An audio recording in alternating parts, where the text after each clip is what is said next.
Hello, my name is Leslie. I am a servant of God. I am one of 20,000.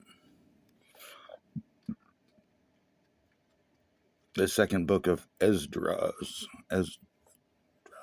Um, Here in chapter 6, he talks about what's about to take place right now in real time for us. But this was, golly, 6,000 years ago. This is the book, the Apocryphas. It's full of all kinds of information. But after all that is going to be said and done, which will take a few years, you know, after all the horrors, all the excitement, all the new things, and then the horror, and it says that, and it shall be that whoever remains after all that I have foretold to you shall himself be saved and shall see my salvation and the end of my world, and they shall see the men who were taken up who from their birth have not tasted death, and the heart of the earth inhabitants shall be changed and converted to a different spirit. And then down here, faithfulness shall flourish, and corruption shall be overcome, and the truth which has been so long without fruit shall be revealed. So, good times. Anyway,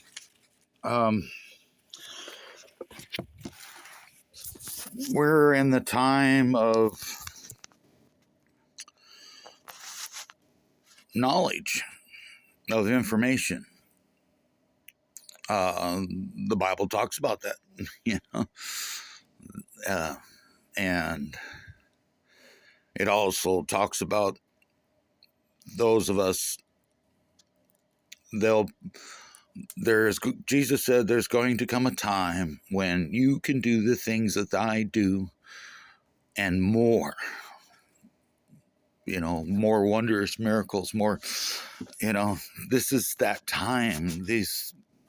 That's coming true. Also, you know, deception, evil, it's all coming out. You just have to have the eyes to see and the ears to hear, you know, what's going on. You know, you got to open your eyes, open your ears, you know, and having knowledge of the Bible is a good thing. Because a lot of this stuff is, you know, talked about in the Bible, you know, and ancient texts. They even go into more detail. Second Esdras is really kind of detailed, you know, about the end times, you know, what is actually going to go on.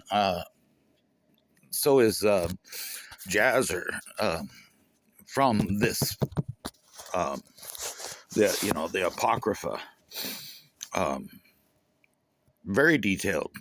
You know, it just, you read it and you're just going, and you look outside, you know, and you look at the news or on the internet, and you're just like, they were talking about this 6,000 years ago, you know, and we were seeing it actually coming to life, you know, it's actually happening, you know, but most of the world doesn't know. And the Bible talks about that too, you know, that, you know, the coming of the Son of Man, you know, the Son of God, the coming of Christ Jesus, will come to like a real surprise to everybody. I mean, they'll be like, what? Who is this guy? What? You know, they won't even know, I mean, they won't even see it coming. And um, first contact, which is really not that far away. I mean, I don't know, it could be any day now, any month, it could be next year. I'm betting, you're going to see a lot more UFOs, unidentified flying objects, or, just objects just sitting there floating. You're just going to be looking at it going, wow, what is that? Who is that? And they say they come in love, unconditional love and peace, and, they bring gifts and medical help. That's what they say. And there's not one faction, there's many factions that, they've come from all over the universe to engage first contact, and there are different, beliefs or different ways that each of these factions live. They're different beliefs that they have, and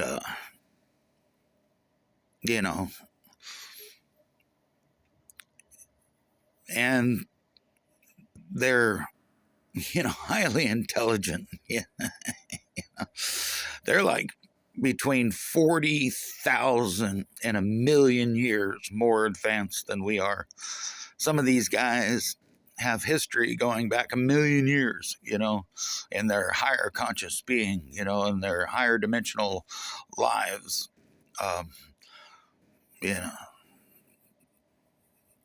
and in between, hundreds of thousands of years more advanced. They're so advanced,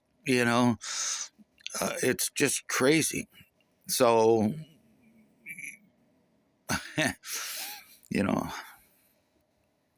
the best thing is, if you have a question, ask, but listen and have discernment, because sometimes, a lot of times they talk and we infer that we understand what they're talking about until the end, and you find out that they weren't talking about what I thought they were talking about.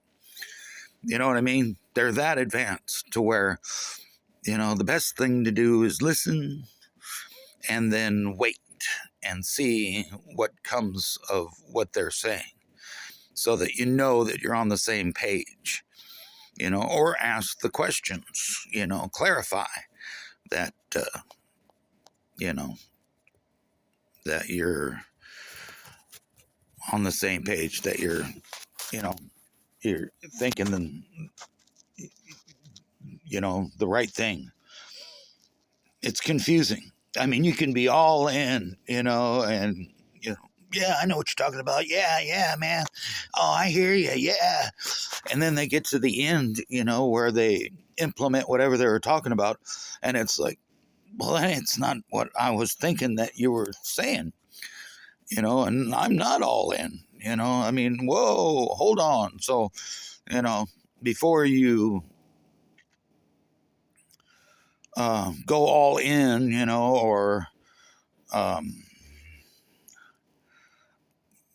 you need to meditate on it, pray about it, whatever it is that you do, think about it, and try to figure out exactly what they're talking about, because they're really, really, really good at it. It's like I've been caught many times thinking I know what they're talking about, and then in the end it was like, nah, I wasn't even close. So I really have to step back and really think about and meditate for a long time on, and actually wait to see, because I don't know. I mean, they're super intelligent, super old, super uh, structured, uh, I mean, their societies are between 40,000 and 1,000,000 years old, the way that they live, and their beliefs and their knowledge, it's off the charts. And of course, with knowledge comes, higher consciousness. It it just is, the more you know, the more, especially, they spent thousands and thousands of years just trying to master spirituality. Yeah, I mean, that's crazy. That's not crazy, but I meant for us, spending, who knows how many thousands of years. And your main objective is to understand spirituality, to understand God, the creator, to understand, life in the universe. And they're all over the universe, and their ships go fast. They can go from the Pleiades to Earth in 7 hours in their ship, So, that's a long friggin' way. Yeah, I mean, wrap your brain around that one. Come on, kids, we're going on vacation. We're going on a trip. We're going to get some takeout on Earth. Or I don't know. Anyway, our government knows all about them, and the world. The world's government. There's 134 countries, and there's a bunch of them that are all been communicating with off-world aliens, extraterrestrial biological entities, because you can't say they're human, because, even though they got 2 legs and 2 arms, a torso and a head and a neck, and they don't look, some of them don't even look, it's like I told them, I said, you're just friggin' ugly.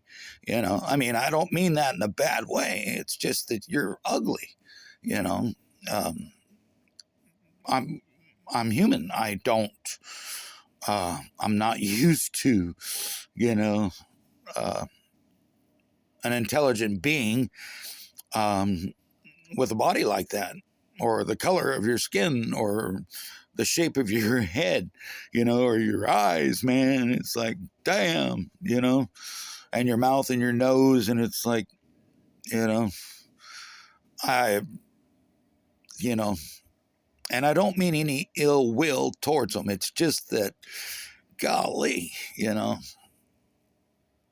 like my grandpa used to say, somebody beat him with an ugly stick.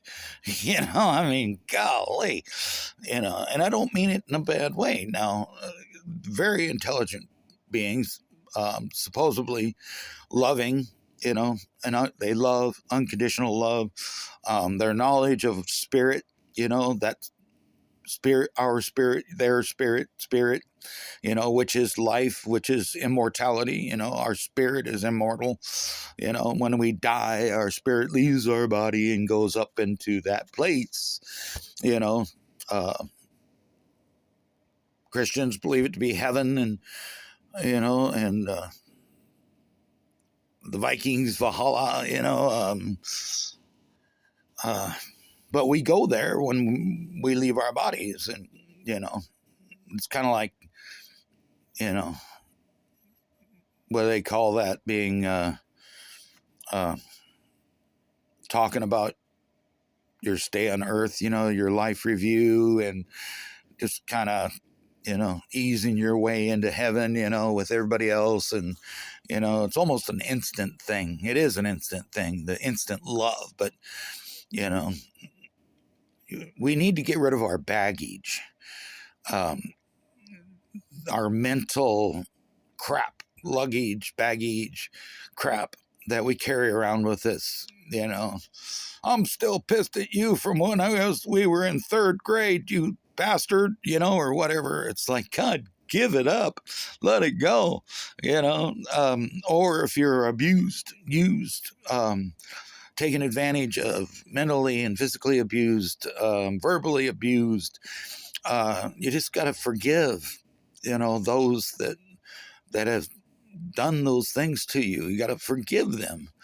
And then, the things that we have done to other people, we need to ask forgiveness. And that's where Christ comes in really good right there, because you can receive Christ as your Savior, and you can tell him all this crap, and like get it off your chest, and you're telling it to somebody, and then, let it go.